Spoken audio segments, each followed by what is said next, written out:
আসসালামু আলাইকুম। আশা করি সবাই ভালো আছেন। মাছের ফিশ বায়োলজির আজকে দ্বিতীয় লেকচারে আপনাদের সবাইকে স্বাগতম। আজকে আমরা মাছের ফাইলোজেনেটিক ডেভেলপমেন্ট নিয়ে আলোচনা করব, অর্থাৎ মাছের জাতিজনী পূর্বপুরুষ থেকে শুরু করে বর্তমানে পৃথিবীতে আমরা যে আজকে আধুনিক মাছ দেখি, এগুলোর ক্রমবিকাশ কিভাবে হয়েছে, এদের পূর্বপুরুষ কারা ছিল এবং এদের বিভিন্ন শ্রেণী নিয়ে আজকের এই লেকচারে আলোচনা করব।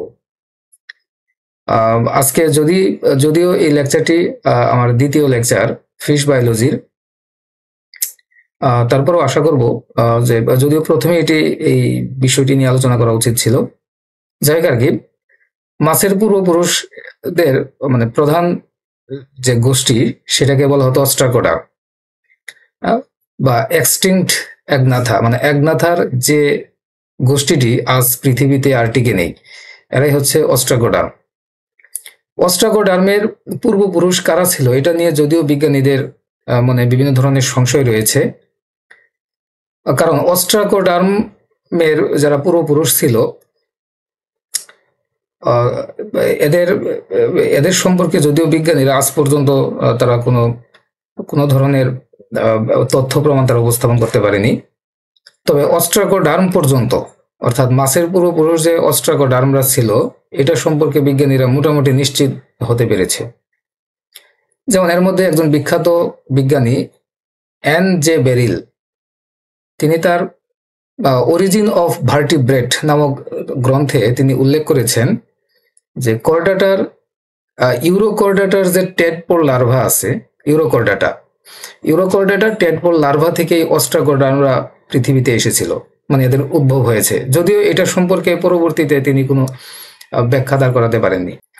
তবে অধিকাংশ বিজ্ঞানীরা প্রোটোকর্ডাটা বা হেমিকর্ডাটা থেকে অস্ট্রাকোডার্মদের উদ্ভব হয়েছে, এটা মানে আধুনিক যুগের বিজ্ঞানীরা এটা মনে করে। তবে অনেকের এই ধারণাও রয়েছে যে ইউফেনেরিডা গোষ্ঠীভুক্ত জেমুইটিয়াস নামক যে মৎস্য গোষ্ঠী ছিল পৃথিবীতে, মানে এটা ইংল্যান্ডের সিলুরিয়ান স্তর থেকে এই জেমুইটিয়াসের জীবাশ্ম উদ্ধার করা হয়েছে এবং অনেক বিজ্ঞানীরা মনে করে যে জেমুইটিয়াসই ছিল বর্তমানে আমরা যে মাছ দেখি অ্যাক্টিনোপটেরিজিস, সার্কোপটেরিজির অন্তর্ভুক্ত যে ফিশগুলো, এদের পূর্বপুরুষ ছিল তারা, এবং সমুদ্রই ছিল তাদের বিস্তৃতি পৃথিবীতে আর কি। যাই হোক, ইউরোকর্ডাটা এবং হেমিকর্ডাটা এই দুইটাকেই বিজ্ঞানীরা খুব কাছাকাছি মনে করে যে এখান থেকে অস্ট্রাকোডার্মরা পৃথিবীতে ছিল। তবে এতটুকু নিশ্চিত যে এখন আধুনিক যে ফিশ মাছ, এর পূর্বপুরুষরা ছিল অস্ট্রাকোডার্ম। যাদের উৎপত্তি নিয়ে অস্ট্রাকোডার্মদের পূর্বপুরুষ কারা ছিল এটা নিয়ে বিজ্ঞানীদের ভিন্ন মত পার্থক্য রয়েছে। তবে বিখ্যাত বিজ্ঞানীর নাম বলেছি আমি, এন জে বেরিল, তিনি অরিজিন অফ ভার্টিব্রেট গ্রন্থে তিনি এই কথা বলেন যে ইউরোকর্ডাটা টেডপোল লার্ভা থেকেই অস্ট্রাকোডার্মরা পৃথিবীতে এসেছিল। আর অধিকাংশ বিজ্ঞানীদের ধারণা হচ্ছে যে প্রোটোকর্ডাটা বা হেমিকর্ডাটা থেকেই অস্ট্রাকোডার্মরা পৃথিবীতে ছিল। তবে যাই হোক, সবকিছুর ঊর্ধ্বে একটি কথা যে মাছের পূর্বপুরুষ হিসাবে বিজ্ঞানীরা এই পর্যন্ত যে তথ্য প্রমাণ পেয়েছে সেটা হচ্ছে অস্ট্রাকোডার্ম। অস্ট্রাকোডার্মরাই ছিল পৃথিবীতে প্রথম মাছের আদি পুরুষ, অ্যানসেস্টর ছিল। আচ্ছা, তবে এরপরও আরো বিভিন্ন বিজ্ঞানীরা বিভিন্ন দৃষ্টিকোণ থেকে তারা তাদের বিভিন্ন ধরনের ব্যাখ্যা তৈরি করেছে। বিজ্ঞানীদের অভিমত, তারা মনে করেন যে অর্ডোভিসিয়ান থেকে সিলুরিয়ান যুগে বসবাসকারী ইউরোপটেরিডস নামক এক ধরনের দৈত্যাকার যে পরভোগ বিছা, এর অনেকগুলো পা ছিল, এদের হাত থেকে পরিত্রাণ পাওয়ার জন্য ওই অস্ট্রাকোডার্ম যে ফিশগুলো ছিল বা এক্সটিংক্ট অ্যাগনাথাগুলো যেগুলো ছিল, এগুলো তাদের দেহে ভারী বর্মাকৃতির এক ধরনের তার শরীরের গঠন তারা সৃষ্টি করে, এবং সাঁতারের সুবিধার জন্য এদের নিরন্তর কিছু পাখনা ছিল, এবং নিরন্তর পাখনা মানে পাখনার ভিতরে কোনো ভাঁজ ছিল না। আমরা তো এখনো মাছের যে ডরসাল ফিন, অ্যানাল ফিন, বিভিন্ন ধরনের যে ফিনগুলো দেখি, এগুলো কিন্তু কন্টিনিউয়াস না। কিন্তু ওই সময় অস্ট্রাকোডার্ম যারা ছিল, এদের সাঁতারের সুবিধার জন্য এদের পাখনাগুলো ছিল নিরন্তর, এবং মাঝে মাঝে বিচ্ছিন্ন কিছু কিছু ছোট ছোট পাখনা থাকতো। আপনারা পাশের স্ক্রিনের ছবি দেখতে পাচ্ছেন, অস্ট্রাকোডার্মদের দেখতে তারা এরকম ছিল মোটামুটি আর কি। আর এদের প্রধান প্রধান কিছু বৈশিষ্ট্য ছিল অস্ট্রাকোডার্মদের, যেমন এদের পৃষ্ঠ অঙ্কীয় তল বরাবর চাপা এবং প্লেটের মতো আইস দ্বারা এদের শরীর সুরক্ষিত ছিল। এদের মস্তক তুলনামূলকভাবে অনেক বড় ছিল এবং বর্মাকৃতির, বর্মাকৃতির ছিল। মূলত প্রতিকূল পরিবেশে আত্মরক্ষার জন্য তাদের শরীরের গঠন এরকম ছিল। তাদের মস্তকটা মোটামুটি বড় ছিল শরীরের থেকেও। এবং এদের কোনো সদস্যের, এই অস্ট্রাকোডার্মের কোনো সদস্যের মাথার পিছনে এক জোড়া পাখনাও থাকতো আর কি। আপনারা ছবি দেখতে পাচ্ছেন পাশের স্ক্রিনে। মস্তকের পৃষ্ঠতলে ওর উপরের দিকে আর কি আপনারা দেখতে পাচ্ছেন, এর উপরের অংশে এর দুইটি চোখ ছিল, এক জোড়া চোখ ছিল, এবং এদের ফুলকার ধরনটাও ছিল অনেকটা গোলাকার, গোল আকৃতির। অঙ্কীয় তল পরিমিত মাত্রায়, এর অঙ্কীয় তলটা ছিল পরিমিত মাত্রায়, এটা সামান্য পরিমাণ অস্থিতে এটা রূপান্তরিত হয়েছিল। এবং যে পুচ্ছ অংশটা ছিল বেশ সুগঠিত, এবং মস্তকের মধ্যভাগে একটি পিনিয়াল সিটি থাকতো আর কি এদের আর কি। মাছের পূর্বপুরুষের কথা আমরা যেহেতু অ্যানসেস্টর ছিল মাছের, এই কারণে আমরা ফিশ বলেছি। অস্ট্রাকোডার্ম থেকে যে বেশ কয়েকটি গোষ্ঠী বের হয়েছিল, তার মধ্যে একটি গুরুত্বপূর্ণ ছিল হচ্ছে ইউফেনেরিডা যে গোষ্ঠীটি, যেটা সকল সদস্যই পৃথিবী থেকে এখন বিলুপ্ত, পৃথিবীতে আর নেই। বিজ্ঞানীদের ধারণা প্রায় ইংল্যান্ডের সিলুরিয়ান স্তর থেকে এই ইউফেনেরিডার একটি গোষ্ঠীর জীবাশ্ম উদ্ধার করা হয়েছে। এটি প্রায় 2.5 মিলিয়ন ইয়ার্স এগো। প্রায় 18 সেন্টিমিটার লম্বা এবং দেহ বর্মাচ্ছাদন, মানে এদের দেহে তারা যে ইউফেনেরিডার যে তারা জীবাশ্মটি উদ্ধার করেছে, তাদের শরীরে বর্মাচ্ছাদন ছিল না, কিন্তু অস্ট্রাকোডার্মে কিন্তু বর্মাচ্ছাদন ছিল। যদিও আমরা বলতেছি অস্ট্রাকোডার্ম থেকে যে গোষ্ঠীগুলো বের হয়েছে তার মধ্যে ইউফেনেরিডা একটি অন্যতম, কিন্তু তারা সেখানে বর্মাচ্ছাদনের কোনো কিছু তারা পায়নি সেই জীবাশ্মে। 18 সেন্টিমিটার লম্বা ছিল দেখতে, এবং দেহটা ছিল অনেকটা মূলাকৃতির, অর্থাৎ দুই দিকে চাপা, মাঝখানে এটা প্রশস্ত ছিল। মাথার অংশটা নগ্ন অবস্থায় ছিল আর কি। মাছের ক্ষেত্রে যে আমরা এখন ডেকোরেশন দেখি, তো এরকম ডেকোরেশন ছিল না। আপনারা পাশের ছবি দেখতে পাচ্ছেন, এখানে আমরা হচ্ছে ওই জেমুইটিয়াসের একটি ছবি দেখিয়েছি, যে ইউফেনেরিডার অন্তর্ভুক্ত ছিল তারা আর কি, অর্থাৎ ইংল্যান্ডের সিলুরিয়ান স্তর থেকে যে জীবাশ্মটি উদ্ধার করা হয়েছে। এর নোটোকর্ড এবং মায়োটোম পেশি অনেকটা সেফালোকর্ডাইটের মতো ছিল। আপনারা জানেন আমরা হচ্ছে আবার ওই কর্ডেটকে ক্লাসিফিকেশন করছি, ভার্টিব্রেটাকেও। এর মধ্যে সেফালোকর্ডাইট হচ্ছে কর্ডাটার আরেকটি ভাগ আর কি। ইউরোকর্ডাটা সেফালোকর্ডাইট, অর্থাৎ সেফালোকর্ডাটার মতোই ছিল আর কি এদের নোটোকর্ড এবং মায়োটোম পেশি ছিল। তবে বিজ্ঞানীদের ধারণা যে মেরুদণ্ডী প্রাণীর জাতিজনির ইতিহাসে এটাই ছিল প্রাচীনতম নমুনা আর কি, অর্থাৎ জেমুইটিয়াসই ছিল হচ্ছে প্রাচীনতম নমুনা। এটা অধিকাংশ বিজ্ঞানীরাই কিন্তু আবার এই জেমুইটিয়াসকে বলছে যে এরাই হচ্ছে মাছের, আমরা বর্তমানে যে পৃথিবীতে যে ফিশ দেখি মাছের সবচেয়ে আদি পুরুষ হচ্ছে এই জেমুইটিয়াস। অর্থাৎ অস্ট্রাকোডার্ম থেকে যে গোষ্ঠীগুলো পরবর্তীতে পৃথিবীতে আবির্ভাব হয়েছিল, তার মধ্যে জেমুইটিয়াস যে জীবাশ্মটি সিলুরিয়ান স্তর থেকে সিলুরিয়ান যে স্তর ইংল্যান্ডের, সেখান থেকে উদ্ধার করা হয়েছে, এবং এটার হুবহু কাঠামোটা ঠিক মাছের আজকের যে আমরা মাছ দেখি এটার মতোই আর কি। অনেকটা সেফালোকর্ডেটের সাথে অনেকটা মিল রয়েছে, বর্তমানে পৃথিবীতে যে সমস্ত সেফালোকর্ডেট টিকে রয়েছে এটা আর কি। তো ইউফেনেরিডা মোটামুটি আমরা বলতে পারি যে মাছের যে আদি পুরুষ, এদের সাথে মোটামুটি অনেকটা মিল রয়েছে বর্তমানে আর কি। এরপরে অস্ট্রাকোডার্ম থেকে আরো একটি গোষ্ঠী যেটা আবির্ভাব হয়েছিল পৃথিবীতে, সেটা হচ্ছে সেফালাসপিডা।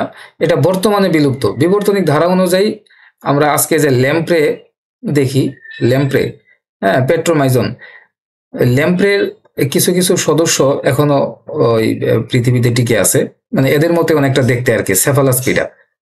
কিন্তু সেফালাসপিডার ওই শ্রেণীর প্রধান গোষ্ঠীগুলো আজ পৃথিবীতে এখন একটাও টিকে নেই। তবে বিজ্ঞানীদের ধারণা যে এই সেফালাসপিডার অন্তর্গত দুইটি সদস্য পৃথিবীতে ছিল। এর মধ্যে হচ্ছে একটা সেফালাসপিস আর একটা হচ্ছে হেমিসাইক্লাসপিস। সেফালাসপিস এবং হেমিসাইক্লাসপিস এই দুইটার প্রধান গোষ্ঠী ছিল আর কি, যাদের মধ্যে এখন আর পৃথিবীতে একটাও টিকে নেই, সবগুলি পৃথিবী থেকে বিলুপ্ত হয়ে গেছে।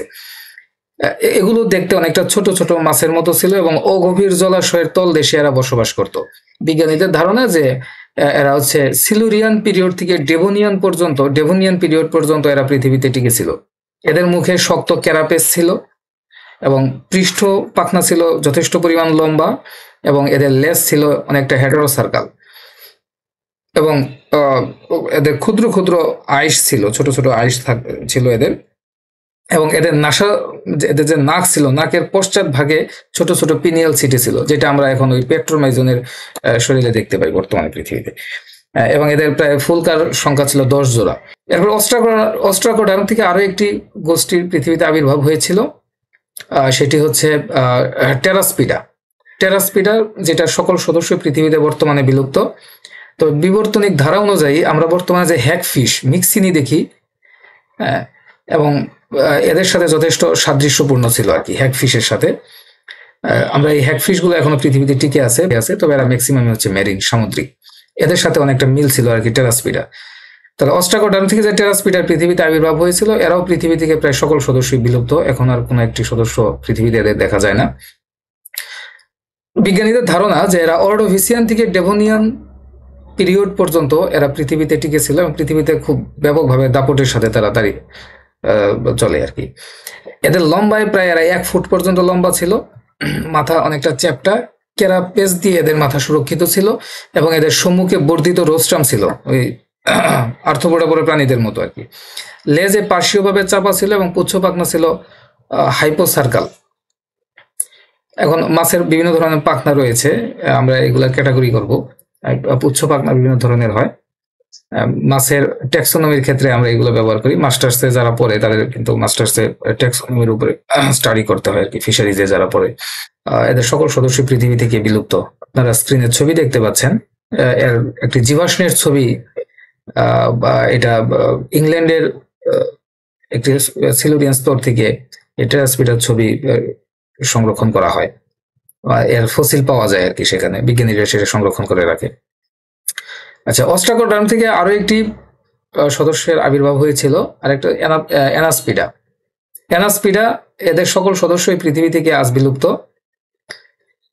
এরা সিলুরিয়ান থেকে ডেভোনিয়ান যুগ পর্যন্ত এরা পৃথিবীতে বিস্তার লাভ করেছিল এবং এদের মস্তকে ক্ষুদ্র ক্ষুদ্র আইস ছিল এবং অ্যানাস্পিডাই ছিল পৃথিবীতে প্রথম ওই যে আইস আকৃতির মাছ, প্রথম এদের শরীরে আইস থাকে। হ্যাঁ, আমরা বর্তমানে যে রুই, কাতল মানে সিপ্রিনিফর্মিস বর্গের যে মাছগুলা দেখি, ঠিক এদের আঙ্গিক গঠনটা ছিল অনেকটা এরকম। হ্যাঁ, এদের আইস ছিল, পুচ্ছ পাখনা ছিল হাইপোসার্কাল ধরনের। এরপর এদের মস্তকের ভিতরেও, মস্তকের নিচের দিকে এদের ওই মুখ ছিদ্র ছিল। আইসের বিন্যাস ছিল অনেকটা বেশ জটিল। এ ধরনের অস্ট্রাকোডার্ম গুলো সবচেয়ে ক্ষুদ্রাকার ছিল, অর্থাৎ ওই সময়ে অস্ট্রাকোডার্ম থেকে যতগুলো গোষ্ঠীর উদ্ভব হয় তার মধ্যে অ্যানাস্পিডাই ছিল সবচেয়ে ক্ষুদ্রাকার মাছ। হ্যাঁ, এবং এগুলো হচ্ছে আমরা বর্তমানে যে ফিশগুলো দেখি, বিশেষ করে সিপ্রিনিফর্মিস, পার্সিফর্মিস অর্ডারের যে মাছগুলো, এগুলো অনেকটা অ্যানাস্পিডার সাথে মিলে যায়। যদিও অ্যানাস্পিডার অন্তর্গত আর কোনো প্রজাতি পৃথিবীতে এখন আর টিকে নেই। এই অ্যানাস্পিডার মাধ্যমে আমরা অর্থাৎ অস্ট্রাকোডার্ম থেকে যতগুলো গোষ্ঠীর উদ্ভব হয়েছিল বা এই সবগুলো গোষ্ঠী কিন্তু পৃথিবী থেকে এখন বিলুপ্ত। পৃথিবীতে আর কোনো একটিও এখন আর পৃথিবীতে টিকে নেই। যদিও পরবর্তীতে তবে আমরা অস্ট্রাকোডার্ম থেকে যে 4টি জাতি গোষ্ঠীর উদ্ভব হয়, ইউফেনিরিডা, সেফালাস্পিডা, টেরাস্পিডা এবং আমরা বলেছি হচ্ছে অ্যানাস্পিডা, এই সমস্ত মাছগুলো থেকে পরবর্তীতে কিছু জাতি গোষ্ঠী পৃথিবীতে টিকে থাকে, যেমন সাইক্লোস্টোমাটা এদের আবির্ভাব হয় পৃথিবীতে ওই যে আমরা বলেছিলাম যে সেফালাস্পিডা থেকে, অর্থাৎ এখান থেকেই কোনো একটি সদস্য থেকে পরবর্তীতে পৃথিবীতে সাইক্লোস্টোমাটার পৃথিবীতে আবির্ভাব হয়। যদিও এই সাইক্লোস্টোমাটার অন্তর্ভুক্ত কিছু কিছু প্রজাতি এখনো পৃথিবীতে, এদের গোলাকার মুখের জন্য এই এরা হচ্ছে পৃথিবীতে সবচেয়ে বেশি পরিচিত এখন পর্যন্ত। তবে এরা ম্যাক্সিমাম সদস্যই সামুদ্রিক, মিঠা পানিতে সাইক্লোস্টোমাদের দেখা যায় না। এবং চোয়ালবিহীন অন্যান্য আদিম মেরুদণ্ডী প্রাণী বিলুপ্ত হলেও এই এদের আদিম বৈশিষ্ট্য নিয়ে এই সাইক্লোস্টোমারা এখনো পৃথিবীতে টিকে আছে। অর্থাৎ পৃথিবীতে মাছের, আমরা যে বর্তমানে পৃথিবীতে ফিশ মাছ দেখি, মাছের যে ট্রানজিশনাল যে প্রাণী আর কি। ট্রানজিশনাল প্রাণী কাকে বলে? অর্থাৎ বিবর্তনিক ধারার পূর্বপুরুষ থেকে বর্তমান রূপে আমরা যে ফিশগুলো দেখি, এদের মধ্যবর্তী কোনো বৈশিষ্ট্য নিয়ে যদি কোনো প্রাণী পৃথিবীতে এখনো টিকে থাকে, তাহলে আমরা এটাকে ট্রানজিশনাল প্রাণী বলি। যেমন সাইক্লোস্টোমাটা মাছের এখনো একটি আদি বৈশিষ্ট্য নিয়ে তারা এখন টিকে আছে। সাইক্লোস্টোমাটার সাধারণ বৈশিষ্ট্যগুলো হচ্ছে এদের চোয়াল অনুপস্থিত, অর্থাৎ একনাথার, এবং এদের গোলবিল 6 থেকে 14 জোড়া ফুলকা রন্ধ্র থাকে। এদের কোনো জরুপাঙ্গ নেই, মধ্যপাখনা তবে বিদ্যমান। এদের মধ্যপাখনা ছোট থাকে, ভাগ ছোট ছোট। লেজ পুচ্ছ পাখনাযুক্ত এবং ত্বক থাকে নগ্ন, আপনারা স্ক্রিনে ছবি দেখতে পাচ্ছেন। অন্ধকর্ণে 1 থেকে 2টি এদের অর্ধবৃত্তাকার নালী থাকে এবং একটি মাত্র এদের নাসা ছিদ্র থাকে। হৃৎপিণ্ড এদের নলাকার এবং সাধারণত এস আকৃতির। এদের বৃক্ষ হচ্ছে মেসোনেফ্রিক এবং জননাঙ্গ নালিকাবিহীন। এদের সাধারণত 2টি উপশ্রেণী পৃথিবীতে এখনো আছে, একটি হচ্ছে মিক্সেনি আর একটা হচ্ছে পেট্রোমাইজেন্টিয়া বা সেফালাসপিডোমরফি। এই 2টি উপশ্রেণী এখনো এদের পৃথিবীতে টিকে আছে। আমরা যদি মাছের ফাইলোজেনেটিক ডেভেলপমেন্টের ক্ষেত্রে অর্থাৎ মাছের পূর্বপুরুষের সন্ধানে যাই, অ্যাডাপটিভ রেডিয়েশন দেখি যে অস্ট্রাকোডার্ম এবং সাইক্লোস্টোমাটার মধ্যে আসলে সম্পর্ক কি। আপনারা এখানে একটি চার্ট দেখতে পাচ্ছেন। এই চার্টের মধ্যে এখানে দেখানো হয়েছে অস্ট্রাকোডার্ম থেকে কিভাবে পৃথিবীতে টেরাস্পিডা এবং হচ্ছে সেফালাস্পিড, এই 2টা অংশ থেকে পৃথিবীতে 2টা স্পিসিস পৃথিবীতে আবির্ভাব হয়। পরবর্তীতে এদের বিবর্তনের ফলে আধুনিক মাছ পৃথিবীতে আসে। যেমন অস্ট্রাকোডার্ম থেকে একটা গেছে টেরাস্পিড আর একটা গেছে হচ্ছে সেফালাস্পিড। টেরাস্পিড থেকে হ্যাগফিশ বা মিক্সিনি এবং সেফালাস্পিড থেকে পেট্রোমাইজেন্টিয়া পৃথিবীতে আবির্ভাব হয়। এটাই সাইক্লোস্টোম এবং অস্ট্রাকোডার্ম। যদি অস্ট্রাকোডার্ম পৃথিবী থেকে বিলুপ্ত, তবে সাইক্লোস্টোমাটা এখনো পৃথিবীতে টিকে আছে। বর্তমানে পৃথিবীতে হ্যাগফিশের প্রায় 76টি প্রজাতির হ্যাগফিশ এখনো পৃথিবীতে টিকে আছে এবং এরা অল দে আর এক্সক্লুসিভলি মেরিন এবং এরা আছে আইসবিহীন। এদের ত্বক হচ্ছে পিচ্ছিল ত্বকযুক্ত। এদের পৃষ্ঠীয় পাখনাবিহীন, এদের পৃষ্ঠে কোনো পাখনা থাকে না। মুখ ছিদ্র অবস্থায় এবং 4 জোড়া কোষিকায় পরিবৃত। গোলবিলের 2 পাশে 5 থেকে 15 জোড়া ফুলকা রন্ধ্র থাকে এবং এদের নাসিকাথলি অনেকটা মুখ বিবরের সামনে উন্মুক্ত। ছবিগুলো আপনারা দেখতে পাচ্ছেন। এদের কোনো লার্ভা দশা থাকে না। এরপর পেট্রোমাইজেন্টিয়া, যেটা আরেকটি গুরুত্বপূর্ণ ধাপ মাছের পূর্বপুরুষের ক্ষেত্রে। এই উপশ্রেণীর সব প্রাণীগুলো ল্যাম্প্রে নামে পরিচিত। সারা পৃথিবীতে ল্যাম্প্রের প্রায় 43টি প্রজাতি পৃথিবীতে টিকে আছে। এরা সাধারণত সামুদ্রিক হলেও এরা ডিম পাড়ার জন্য মিঠা পানিতে আসে, অর্থাৎ এদের অ্যানাড্রোমাস মাইগ্রেশন হয়। ডিম ফুটে এদের অ্যামোসেট লার্ভা বের হয়। ডিম পাড়ার কয়েকদিন পরে এদের মা মারা যায়, খুবই আশ্চর্যের বিষয়। এদের দেহ সরু আইসবিহীন এবং এদের পৃষ্ঠপাখনা বিদ্যমান থাকে, যেটা মিক্সিনির ছিল না। পরবর্তীতে এদের পৃষ্ঠপাখনা হয়। এখান থেকে মাছের ধীরে ধীরে বিভিন্ন ধরনের পাখনা জরুপাঙ্গ সৃষ্টি হয় এবং চোষক বিদ্যমান। এর চারপাশে কেরাটিনময় কিছু দাঁত থাকে। এদের 7 জোড়া ফুলকা রন্ধ্র থাকে, ফুলকা ছিদ্র থাকে 2 পাশে এবং এদের নাসিকাথলি মুখ বিবরে উন্মুক্ত থাকে, 2টা একাকার থাকে আর কি। যাই হোক আর কি, আজকের আলোচনা এই পর্যন্তই। আমরা আজকে মাছের ফাইলোজেনেটিক ডেভেলপমেন্ট একটু আলোচনা করেছি। পরবর্তীতে মিক্সিনি, পেট্রোমাইজেন্টিয়া, এদের থেকেই কিন্তু পরবর্তীতে আমরা যে আধুনিক ফিশ দেখি আর কি, মাছ ফিশ, এদের আবির্ভাব হয়। আমরা এর আগের লেকচারে মাছের ক্লাসিফিকেশন আলোচনা করেছি। যাই হোক আর কি, আজকে হচ্ছে আমরা এখানে দেখিয়েছি মাছের ফাইলোজেনেটিক ডেভেলপমেন্ট, জাতিজনিক বা ইভলিউশনারি অ্যাসপেক্ট অফ ফিশেস, এই বিষয়টা নিয়ে আলোচনা করেছি। পরবর্তীতে আমরা আবার হচ্ছে ক্লাসিফিকেশনটা দেখবো। যে ফিশের ক্লাসিফিকেশনটি খুবই গুরুত্বপূর্ণ, বিশেষ করে মাস্টার্সের ছেলে মেয়েদের জন্য, যারা ট্যাক্সোনমি করে, বিশেষ করে 4th ইয়ারে যারা আছেন, এদের জন্য এটি খুবই একটি গুরুত্বপূর্ণ লেকচার। নেক্সট লেকচারটি দেখবেন, আমাদের সাথে থাকবেন। আমাদের চ্যানেলটিকে সাবস্ক্রাইব করে আমাদের সাথে থাকবেন। ধন্যবাদ সবাইকে। Thank you very much.